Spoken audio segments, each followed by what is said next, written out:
Here we go. Yeah. All right. We are live at 6 p.m. We call to order the meeting of the Brawley City Council and successor agency to Brawley Community Redevelopment Agency. This is our regular meeting agenda for Tuesday, April 20th, 2021 at 6 p.m. here in City Council chambers. We'll have our roll call. Councilmember Wharton. Here. Councilmember Pascal. Here. Councilmember Nava. Here. Mayor Pro Tem Johnson. Here. Mayor Campbell. Here. All right, let's all stand for the invocation, which I will do.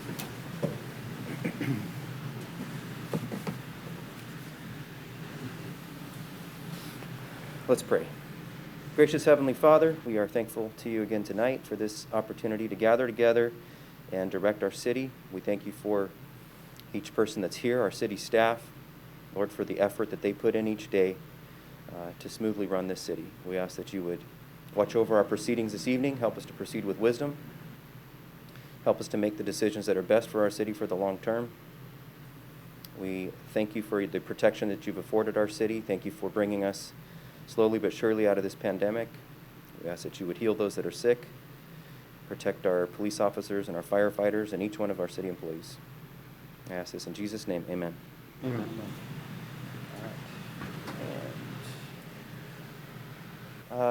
Councilman Nava, would you lead us in the pledge? Ready? Begin. I pledge allegiance to the flag of the United States of America and to the republic for which it stands, one nation, under God, indivisible, with liberty and justice for all. Thank you. Thank you.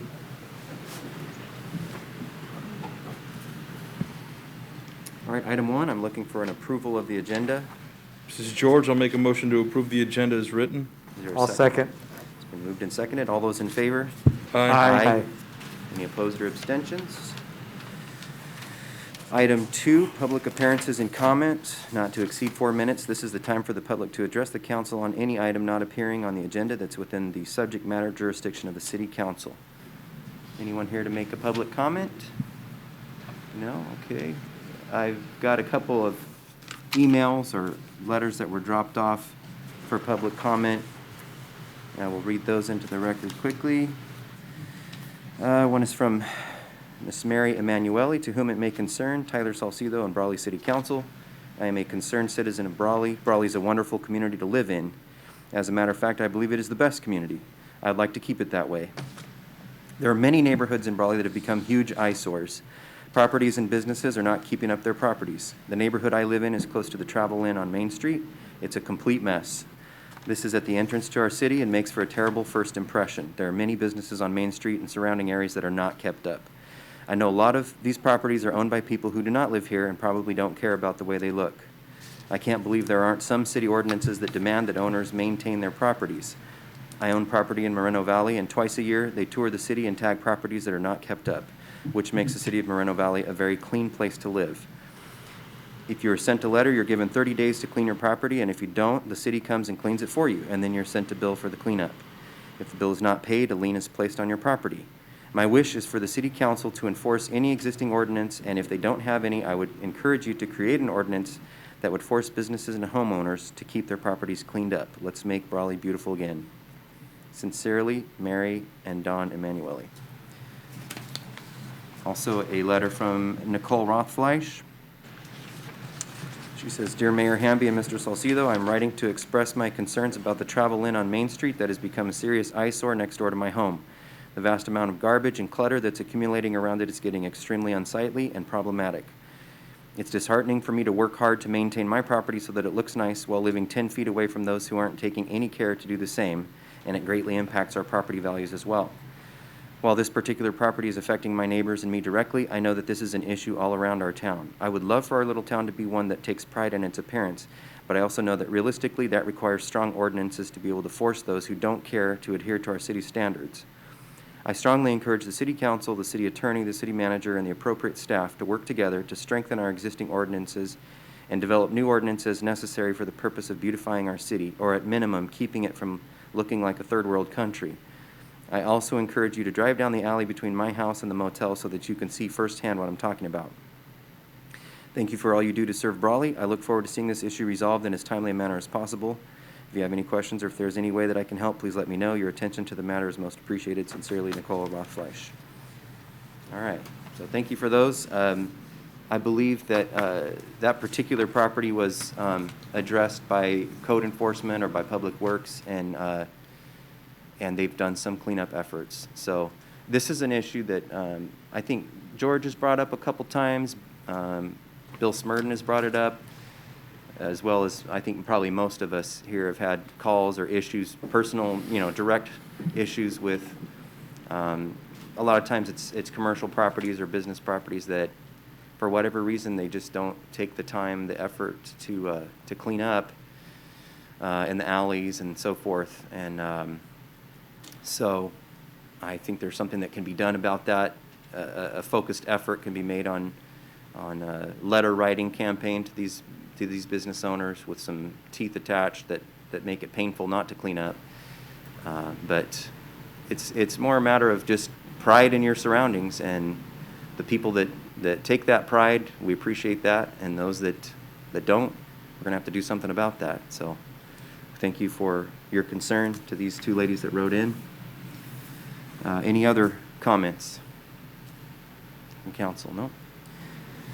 Okay, we'll move on to item 3, consent agenda. Items are approved by one motion. Council members or members of the public may request consent items be considered separately at a time determined by the mayor. Do I have a motion to approve? So moved. Is there a second? I'll second. Moved and seconded. All those in favor? Aye. Any opposed or abstentions? Moving on to item 4, regular business. 4A is an update on City of Brawley declaration of local emergency as a result of COVID-19 pandemic. We'll have an overall outlook presented by our fire chief, Mike York.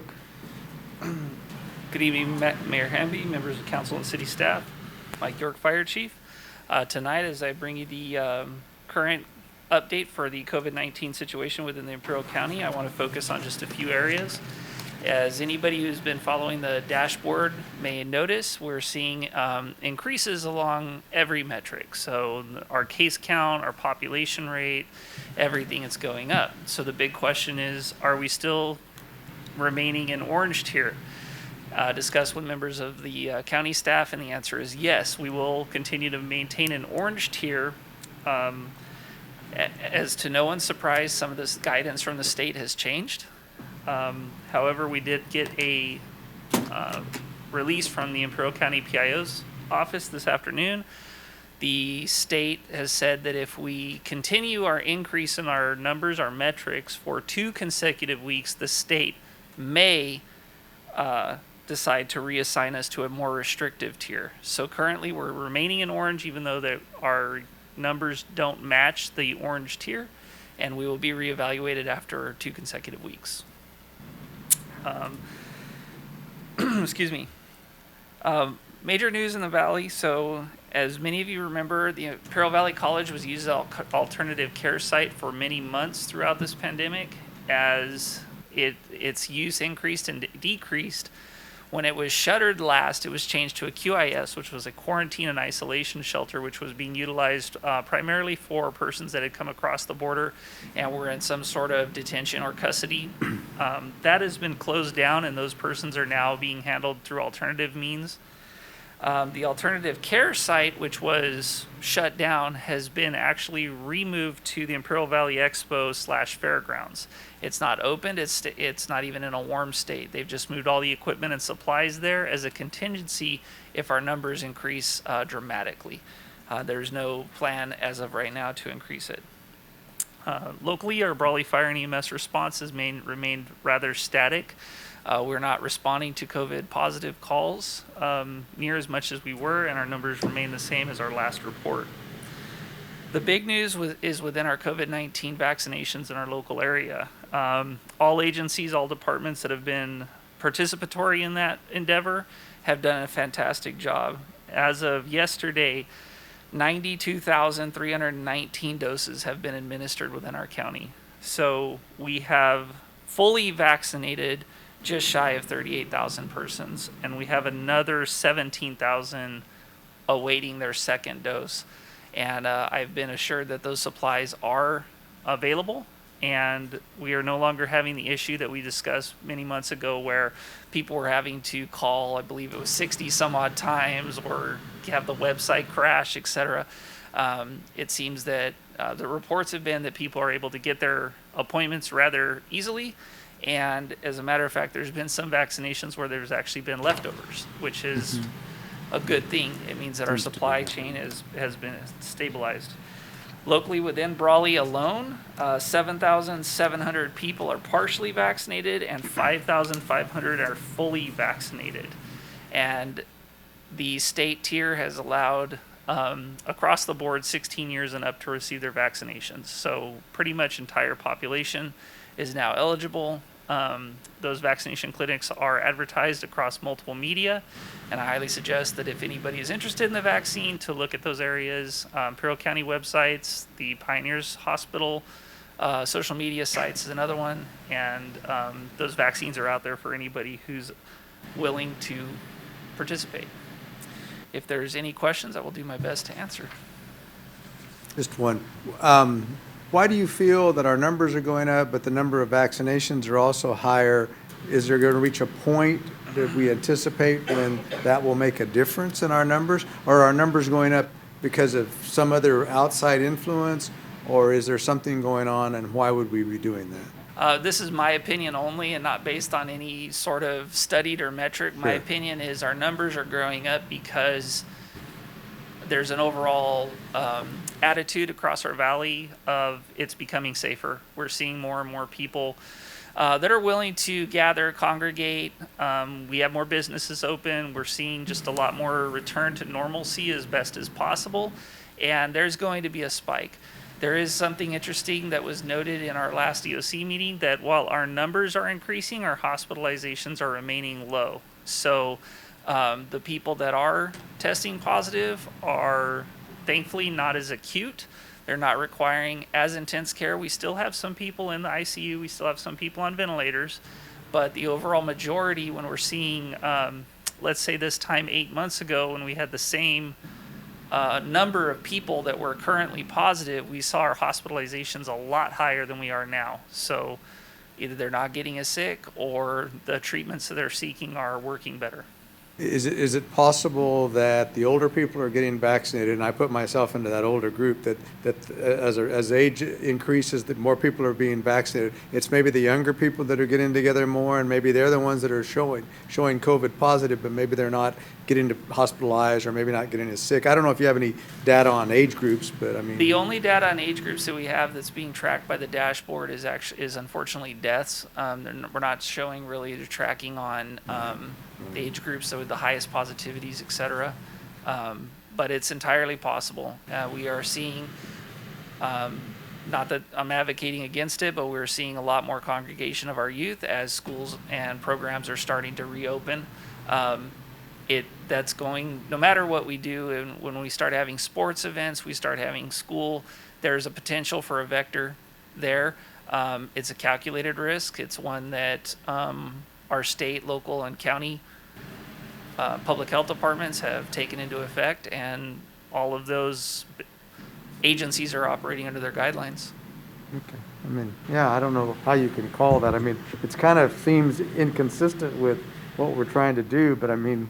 Well, what's interesting is, again, these are just observation. I'm not saying, none of us are probably an authority on this, but, there are many states out there now that are full open. When I say many, more than one, there's a few. And so what's the comparative? It turns into, you would expect there's a potential of more, maybe the infection rate going up a little bit, but there's also counter to that. It'd be interesting to see what the statistics show when you have roughly 50% of our population or more now vaccinated, what that means, what the impact is. And when does that change, right? When we go back to, so trying to follow it and I think is probably a rather difficult, task. But I don't know there's anything convincing out there yet, full open states versus still relatively restricted states, what the difference is. It seems like, hospitalization and all those things are pretty comparable.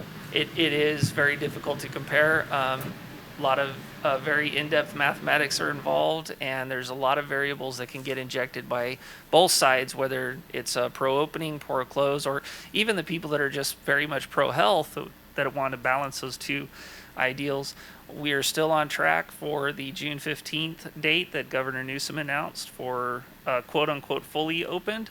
However, we still have not received guidelines on what that actually means. So we are waiting anxiously to see what those guidance outlines are going to be for that date. Yeah, right, okay. Chief, but this was expected, correct? This new spike was expected, hospitalizations were expected to be lower, spike of, people infected by the virus was expected to be higher once again. I think there's always going to be an expectation of an increase when we have a global pandemic and we move towards any sort of more open restriction.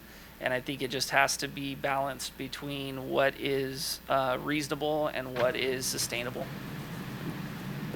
Any idea how we compare to other counties as far as our transmission rate compared to hospitalizations? Compared to the statewide metrics, Imperial County is right on line. When we start talking about individual counties, we start getting into that issue of variables of what county should we compare ourselves to. Right. There's arguments that we should be compared more towards some of the Northern California counties that have similar population densities. And there's arguments that we should compare ourselves to our neighbors since we're so close to them. But when we look at Riverside, San Bernardino, or San Diego, we're dealing with metropolitan areas. The answer to that is we are not grossly out of line with any of them. Yeah. Yeah.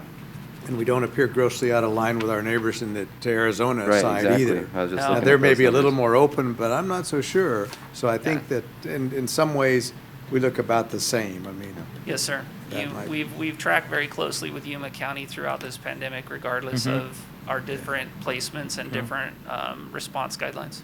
right. Chief, your last bullet point here says renewal of declaration of emergency. I'm sorry, Is that was left on my last note, and I forgot to delete that. Well, I had We a are not question due for about that. Is that something that we need to continue to do every 60 days, or can we just word it to where we're kind of in perpetuity along with the state? So I've had a brief discussion with our city manager, and I believe that we were going to bring that to the council. My understanding is the desire to renew a declaration of emergency every 60 days was by council direction, not so much by ordinance, and maybe Bill or Tyler. When I looked at this, what I remember is that council's duty is, and the governor's duty is to declare the emergency over at its earliest opportunity. That's what I remember. And I think at some point in time in the near future, we're gonna have to look at that. Whether we break from the governor or Well, wait for him? Yeah, I mean, that's our duty. As far as, whenever there's an emergency, you have to have a report on it at every council meeting. I do know that. Whether you have to renew it, I don't believe you do. Okay. But you do have to declare it's over as soon as possible. That's It's hard something that it's hard to tell when it is. Right. you Yeah, know? so that's something that we could definitely research in depth. We're not due for the 60 days of our last renewal of the state of emergency, specified 60 days. We're not due until, I believe, the first meeting in June, and we could definitely research that and have a more solid answer. Okay. And we can seek council direction on if you want to declare the emergency until further notice, or if we want to continue with every 60 days. Okay. Good deal. Okay. All right, thank you, Chief. Welcome. Thank you, Chief. Thank you, sir. All right, next item 4B, discussion and potential action to approve the request submitted by Alejandro Ramirez of La Colmena Produce and Meat Market to authorize his business for off-sale of beer and wine in accordance to a Type 20 ABC license. This is presented by our Police Chief Jimmy Duran. Backup is on pages 35 through 39. Oh, I guess Police Commander Brett Hauser is going to, Yes. the police chief changed a little bit there. Yeah. Good. Last minute. It looks good on you too. Yeah, thank you very much. Yeah, it's been coming in nicely, mayors, council members. I'm just here to speak on, this is a normal process for ABC anytime there's going to be alterations or changes to the licensing. This is a type 20, which is just a category of sales for alcohol, which entails off-site sales, which means off-site consumption. So it has to be a sealed container when it leaves the facility. Minors are still allowed in the store, but it has to be sealed, so they are not opening a bar on scene. So we do a customary check to review any calls or incidents that we have related to this area. We have none. This business is in good standing. Okay. What's the closest other store that sells alcohol? Over on Main, Yeah, Main corner. on Main Street there, so a block up. Probably the Chevron? No. No. Garcia. Garcia. Garcia. Oh, okay. Okay. I mean, the question is always just whether it's a necessity, and that's where I always come down on it. I feel like we have enough alcohol sales locations in Brawley that it's not a necessity, but I know I'm in the minority on that. But anyways, there a motion to approve this request? Or any other discussion? I'll move to approve the request. I'll second. Okay, it's been moved and seconded. All those in favor? Aye. Any opposed or abstentions? I'll say nay. Carries 4-1. Thank you very much. Thank you, Commander. Thank you, Commander. Item 4C, adopt resolution number 2021- resolution of the City Council of the City of Brawley, California, accepting the resignation of the city treasurer and appointing the city finance director as his successor.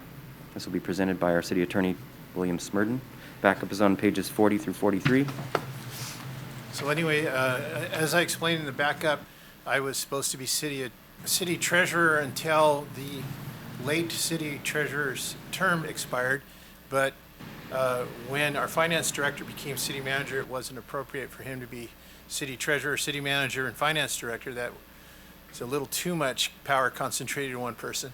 But now that we have a new finance director, the plan was always to have essentially those two offices merge into one. So I tender my resignation.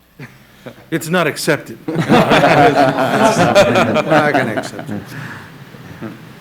All right, do we just need to make a motion Yeah. and get that done? A little bit of discussion. I received a phone call last night from a reporter at about 6:30 last night. He seemed confused about this issue. I didn't know quite where he was coming from, and so finally I just said, I told him he needed to check with the city manager today on the issue, and then I went back and reread everything on this council agenda report. I didn't really see a big issue with this, so I read through it all and it looked pretty self-explanatory. So I called him back and I did mention to him that it looks pretty self-explanatory. There was some confusion about when Rosa Ramirez replaced Ms. Walla as the finance director. We did not make her the treasurer. We made Bill the treasurer, the city attorney the treasurer, and then he stayed in that position all this time. And that's why, and I didn't see any reason why there would be any question about that. But that seemed to be some confusion there. But I think that's correct, and I think everything in the backup is correct. And so I don't They had really to be see- Brawley citizens, I think. that was- Yeah, Brawley resident, I residents, think. huh? It's not a resident. Correct. And because I am a resident, Right. and it came up, Mr. Nava asked, can a council member be Right. treasurer? And They'd if have to if I said yes and I was wrong, you'd lose your seat on the Right. council. Uh-huh. So Yeah. I said, Yeah, I think it's safer not. I was just going to volunteer Sam, but then. Yeah, no, you don't want to put me Yeah, in that charge of works. the money, do you? No, so I think I was able to explain the report. I don't know if an article will come out. You never know. I think there's some issues. Maybe he saw something that he didn't like about it. I'm not sure. Well, It's just as Councilmember Nava pointed out, it's as simple as, one of the requirements is that they have to live within the city limits of Brawley. Right. And at the time, Rosa Ramirez, the finance director, does not live in Brawley. now that was when we were still operating under the elected treasurer. Right. Correct, right, and so that was the Now that it's an reason. appointed office, that residency requirement goes away under the. Right. And I did explain that to him, and I also told him that he did the checks and balances, and that was why we didn't make the city manager and who was the fiscal manager at the time, both the treasurer also. We have to have checks and balances, and that's why we did that. So hopefully I got across to him. We'll see if he follows up with anything, or we see an article on it. Carla, do you feel like you have the financial understanding to handle this position. I think her understanding is better than mine. Yeah, I would by far. imagine so. Yes. Good evening, council members. Carla Romero, Finance Director / City Treasurer soon. I actually held both titles as well at the City of La Quinta for 5 years, and it's normal course of action in a lot of agencies. As a Finance Director, you are the one that is overseeing kind of the investments and the check demand registers and everything else that goes forth. So it's kind of a comprehensive viewpoint of all the financial transactions that the city encounters and is a party to. But it is it's very rare to have an elected position now, actually, for city treasurer. So a lot of agencies do it. that And way. really for smaller communities like ours, it's really kind of an antiquated, Right. position. But Yep. Anyway.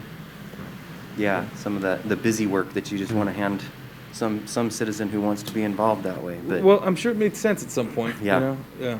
But, yep. anyway. Any Okay. other questions? No? No? Okay, we need a motion. Yeah. All right, I'll go and Thank you, make a motion to adopt this resolution as presented. Second that motion? Moved and seconded. All those in favor?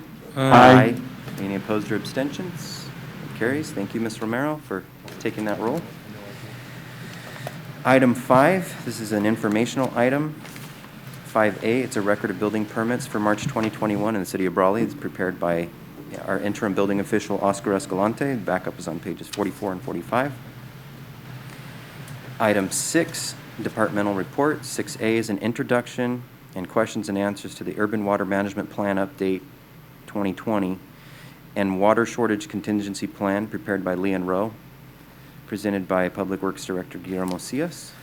Good evening, Mayor, members of the council. Guillermo Sillas, Public Works Director. In This person. item started last council meeting when I presented an amendment to the consulting agreement with Leon Rowe to prepare an urban water management plan update and a water shortage contingency plan.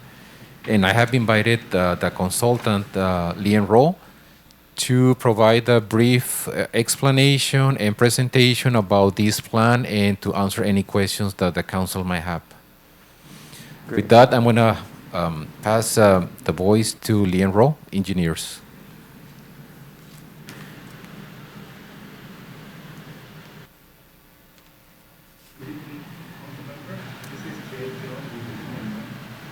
We conducted 2020 urban water management plan and water shortage contingency plan for city of Brawley. So I will introduce our engineer who does this plan and contingency plan and urban water management plan. So the lady panel will briefly present what's the scope of these plans, and he will answer any question regarding this water management plan as well as water shortage contingency. David? Thank you, Jay. Good evening, council members. So yes, as Jay stated, we did the 2020 Urban Water Management Plan, as well as the Water Shortage Contingency Plan, which is a requirement from this new, that is required by the new Urban Water Management Plan guidelines. So with that, I'll just give you a quick, we'll dive right in, give you a quick little overview of the Urban Water Management Plan itself, and then the Water Shortage Contingency Plan that will accompany it as well. So as many of you may know, the 2020 Urban Water Management Plan serves as the city's long-term planning document. This 2020 Urban Water Management Plan is an updates the previous 2015 Urban Water Management Plan. Per the Urban Water Management Plan Act, these plans need to be updated every 5 years, so this is in line with that same timeline. The purpose of the Urban Water Management Plan overall is to analyze the supply and demand of the city, just to ensure continued reliability service to its customers. In particular, the 2020 Urban Water Management Plan had an application where you had to confirm compliance with its water use goal, which was established in the previous 2015 Urban Water Management Plan. And overall, just provides an understanding of local, past, present, and future water conditions and management for the city itself. New to this 2020 urban water treatment plan is again the confirmation of compliance, meeting the 2015 target that was established. It includes an analysis of potential climate change impacts to the city. Furthermore, it has a more in-depth 5-year drought risk assessment and now includes energy usage assessments. And the bulk of it is, or the major chapter 8 of it is creation of a standalone water shortage contingency plan. So this water shortage contingency plan serves as a guidance plan in the unlikely event the city experiences water shortages due to any number of reasons, be it supply reductions or distribution disruptions within the city. So whether it's an overall drought that's tiered or that's within the city's limits, within the distribution system, resulting in said shortage levels. Just to backtrack a little bit, with the target goal and 2020 compliance, this is just more for informational purposes. The City of Brawley did meet its target. In 2015, for the baselines and SBX 7 verification forms that were used and provided by the Department of Water Resources, the target at that point was 275 gallons per day, per capita per day. And the 2020 actual use was 218 gallons per capita per day. So we are in line and we've met our goals. And apologies, this is just more of informational and backdrop information. Moving on to the more pertinent questions are the water shortage contingency plans themselves. So as I stated, new legislation in 2018 created a mandate for this water shortage contingency plan, which replaces the previous water shortage contingency analysis, former law. This plan provides pre-planned targeted responses in the event of those future water shortages, and it just serves as a good drought policy even if the city's water supply appears to have a low probability of shortage conditions because we do receive our water from IID. But with that, the water shortage contingency plan is still required under the new legislation to address 6 new standardized shortage levels, and these shortage levels have been standardized to assist the statewide for consistency statewide. And the 6 standards are shortage levels are 10, 20, 30, 40, 50, and greater than 50% shortages. And again, these shortage levels apply to catastrophic interruption, including regional power outage, earthquakes, or any other potential emergency events, as well as normal drought, possible droughts in the future. In this water shortage contingency plan, based on these 6 standard shortage levels, it requires discussion and pre-planned response actions in accordance with those shortage levels, as well as communication protocols and procedures that the city may implement whenever any of those shortage levels are met or are in effect. It also has a section for description of legal authority to implement and enforce such shortage response actions that the city has underlain for these shortages. And it also has a section for development of metrics to gauge compliance of the response actions proposed, the effectiveness that they bring about in each level, and as well as just general cost expenses associated with implementing these response actions. So I know the drought itself typically the Governor Brown in the past has just issued we're in a drought, but now moving forward, the city or the state, is intending to have a pre-plan that the city may implement already, so as a guideline, so the city already knows what to do and what for city staff what to do and what is expected if any of these shortage levels are ever met. That I'd like to conclude and open up to any questions that you may have. Thank you, David. And it sounds like drought conditions are on the way, and so this becomes pretty important as far as how we proceed from here. I had a couple of questions as you went through the presentation. One is, does the drought risk assessment take into account Brawley's present perfected water rights from IID, and along with that, What are the shortage percentages based on? You mentioned the 6 tiers of shortages. Is that based on a statewide metric, or is that based on the usage that we typically have, or the water rights that we have through IID for our own town?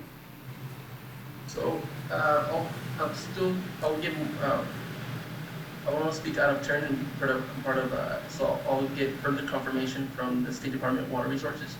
But as I understand it, it is the state metric. It is the 10%, 20% as far as the drought reduction that is experienced at that time. So IID will announce what shortage, if any, it's experiencing, and then City of Brawley, as a recipient of that water, can implement said protocols that are established in that water shortage contingency plan. All right, and you mentioned the water usage that we're at now. What did you say, 218 gallons per? Capita per day. That was just the metric for water conservation at the time. So that's part of the urban water management plan. So it's different than the water shortage contingency plan, which is a plan for future use. It's just a planning guideline that the city will implement in the event that that shortages ever occur. So there's a difference in that regard. So that is not the number that our percentage is based off of. In other words, if we are required to back off to 50% of water usage, it's not based on that gallons per day per capita. From my understanding, yes. Okay, that's what it's based on. Now, does each update of the water management plan become more restrictive than the previous update? So is 2020's more restrictive than 2015's as far as gallons per capita per day? Speaking for the future, I only know what the Department of Water Resources issued for this year. In this year's update, they didn't mention any future reductions required by the city. So we continue to be at the same allowed level as we have been in the past? Yes, sir. Okay. Okay, and so what happens then if a drought is declared? IID immediately begins to back off the amount of water each city gets in the valley? So that is what I've been in contact with the Department of Water Resources and waiting further confirmation on their end for that response. Because the IID has ensured that the municipal water's allotment is significantly lower than it uses for agriculture, and municipalities take a higher priority. So in the event there is a water shortage, the cities would not experience that shortage because allotments would be prioritized to the cities themselves. So that is a question that I'm awaiting approval or response from the Department of Water Resources on their end. All right, I appreciate that. That's kind of the most important issue to me anyway, is, we have these water rights. We certainly use far less water than agriculture does, although that is what basically our entire economy is based on that. And so that's how it should be. But I just know that, as far as who gets the first amount of water coming down the pipeline, it's the IID in the Imperial Valley. I just don't want us to be locked into something that the state has mandated for areas that, are nothing like the Imperial Irrigation District area, and then have to conserve water in a way that's, drastically reduces quality of life here in Brawley when we don't have to. Sam, did you have a Mr. Mayor, question? I think, though, the last drought, we were required to reduce our water usage here in Brawley. And the way we accomplished that primarily was that, if you remember, I think that Brawley Beef went out of business. They were using a vast amount of our National Beef went out of business. They were using a vast amount of our water, so we were able to meet those requirements. But they did mandate statewide reduction in usage of water for each city, for each location, Right, each yeah. county, each city. But- We're more based upon the IID's water usage amounts that they're required to, but we're also very contingent upon what Lake Mead levels are. So in Lake Mead, behind the Hoover Dam, that there's a certain level of water. Once that reaches certain levels, everybody that uses water out of Lake Mead is subject to some form of conservation.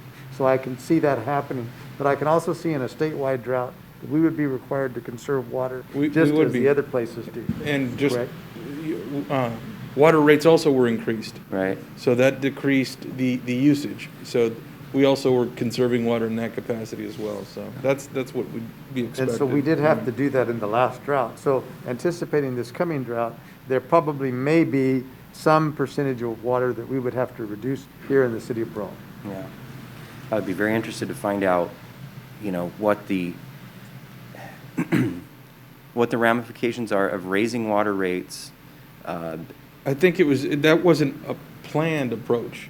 It was coincidental more than anything. Yeah. That happened at the same time. Yeah. Okay.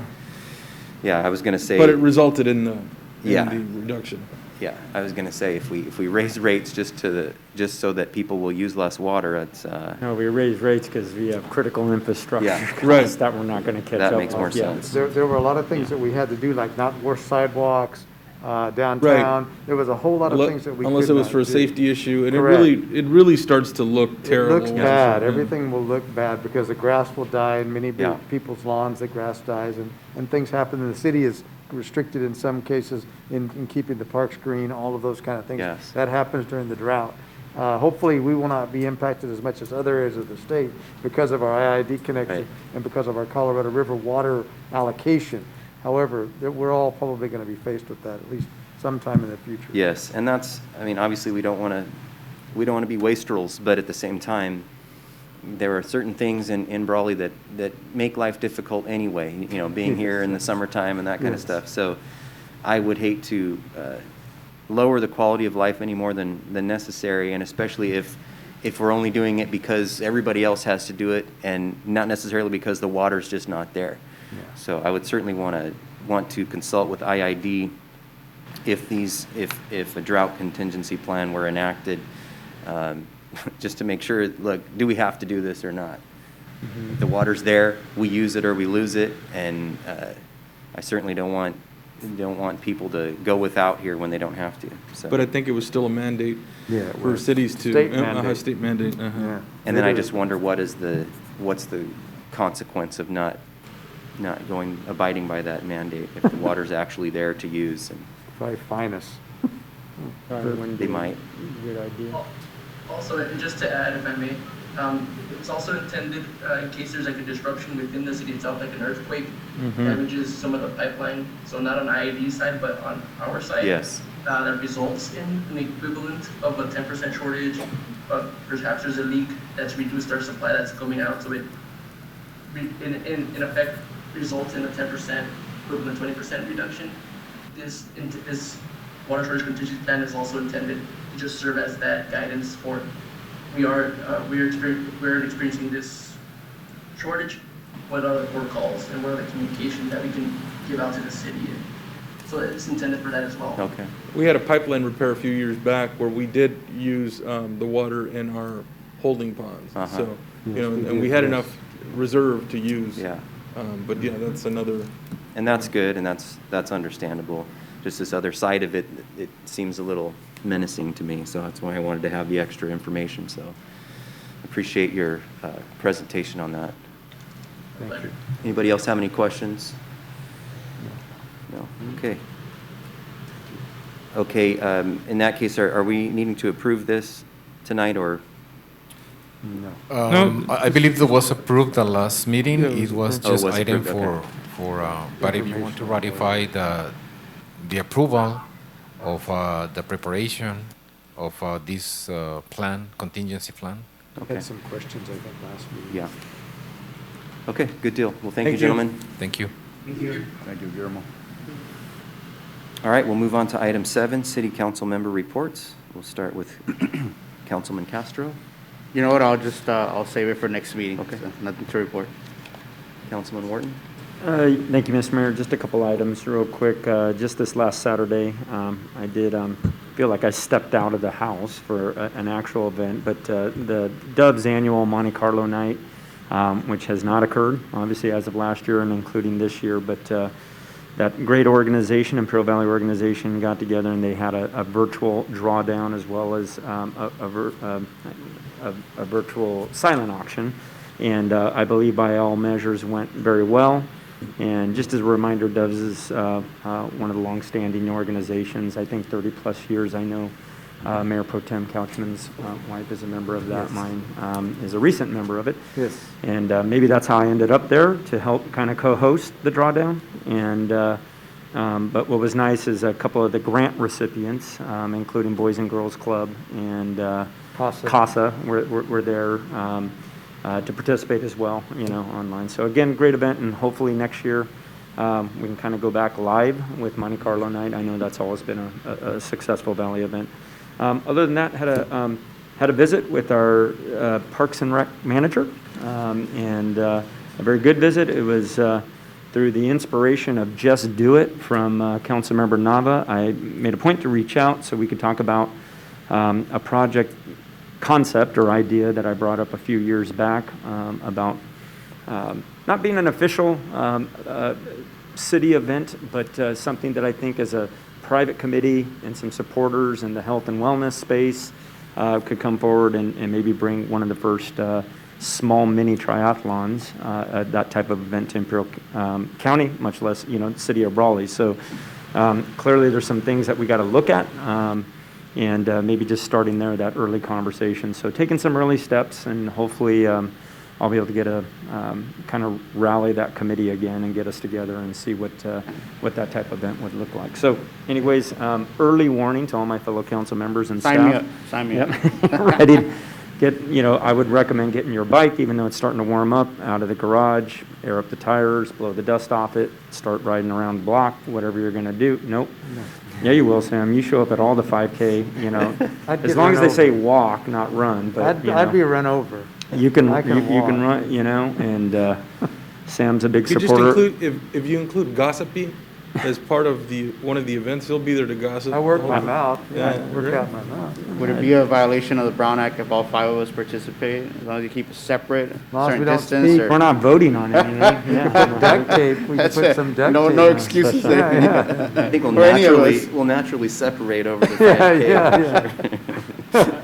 I think one of the benefits as always is, being able to showcase some of the unique facilities we have under Parks and Rec, so including the Aquatic Center, Lion Center, that whole area, so it might be a good place to potentially do that. So that is, at this point, all I have to report, Mr. Mayor. Great, thank you, Donnie. Councilman Nava.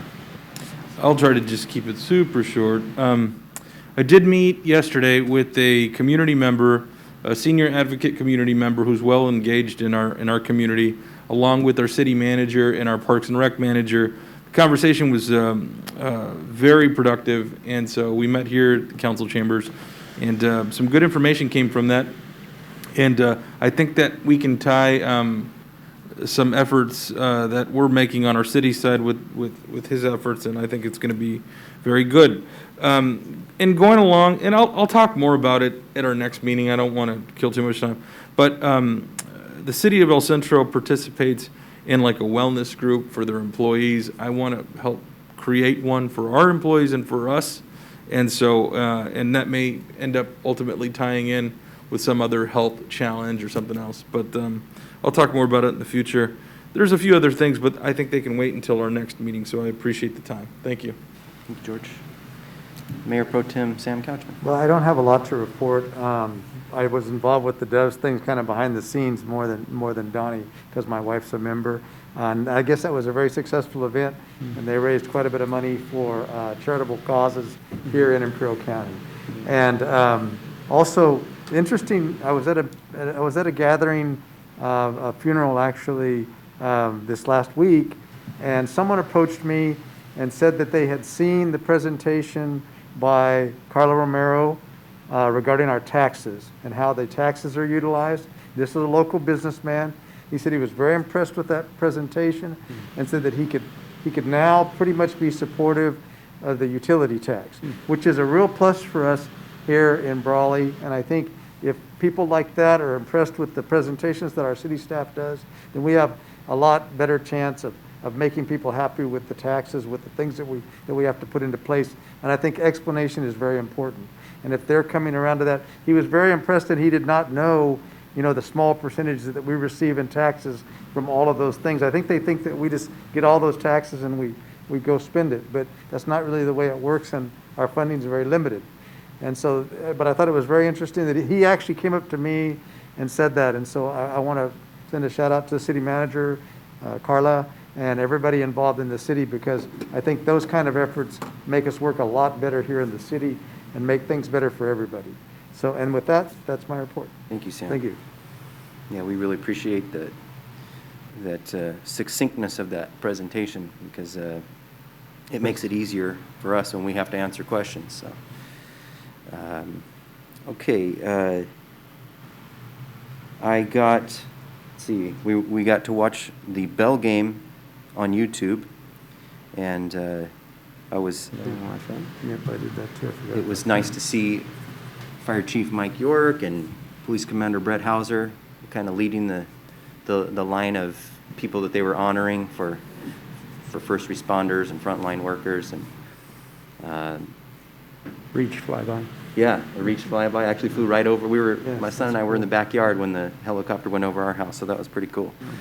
And I helped connect some of the people involved at Brawley High wanted to have the Border Patrol, Horse Patrol unit come and give like an honor guard, color guard presentation at the beginning in honor of one of their fallen, and also to present the colors. And so I was glad to see that happened, and kind of a neat thing. It had bagpipes and everything. I don't know if I've ever seen a piper in Brawley before. I'm sure it's happened, but They've done that's, it. that's my first time Parade. seeing it. Yeah. But it was very well done, and it was a good game. It was kind of a nail biter for part of it, but and our boys did the best they could and did a good job. We didn't get to bring the bell home, but that's okay. Next time. Do you have your Spartan shirt? No, I never made that deal with anyone to wear a Spartan shirt. I leave that to Sam to do that. Yeah, I made that deal and wound up having to wear one. It was not pretty. You might be able to argue that Central is well coached Yes. by Right. Brawley Brawley Blue Blue, Bloods. that's true. Yeah. That's true. I got a couple of phone calls about the skate park, and actually I've talked with Tyler about this a little bit, but figuring out how we can have it open later now that the sun's going down later.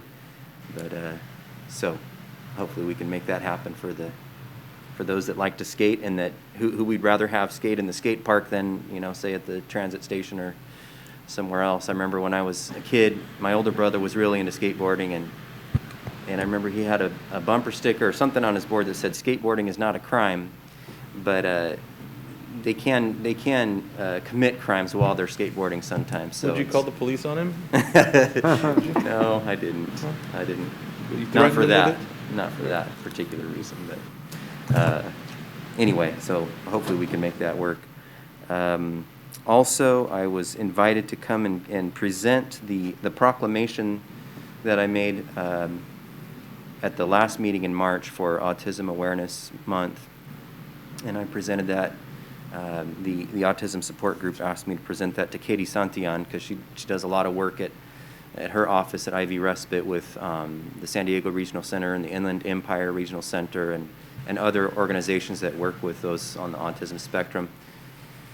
And so I went and did that just before the meeting this evening, and they have invited all of us to come back if we have time after the meeting. They'll be there until 7:30 for a drive-by and free ice cream from the Brawley Creamery. So you're all invited to that. And so with that ends my report. We'll move on to item 8, the city manager report. Thank you, Mayor.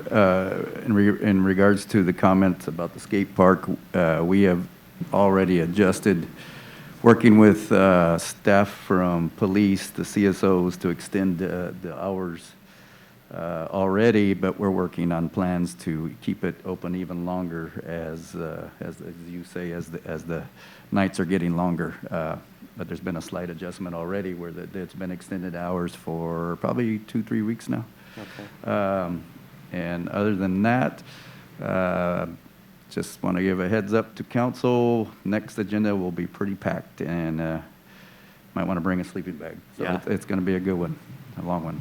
Okay. Whoever's going to have the longest presentation needs to bring like burritos or something for everybody. Carla, okay. Carla. She raised her hand, so I think that's Carla. volunteering. There's no budget for that. No. There's no budget. Can't spend that. It's not, it's a dismal outlook, I guess. All right, item 9, city attorney report. Nothing to report today. Okay. Item 10, city clerk report. Nothing to report. Then in that case, we will move into item 11, closed session. Okay. Want to just go immediately into closed session? Coming. Yeah, we can. Immediately into closed session? Why not? Let's just do it.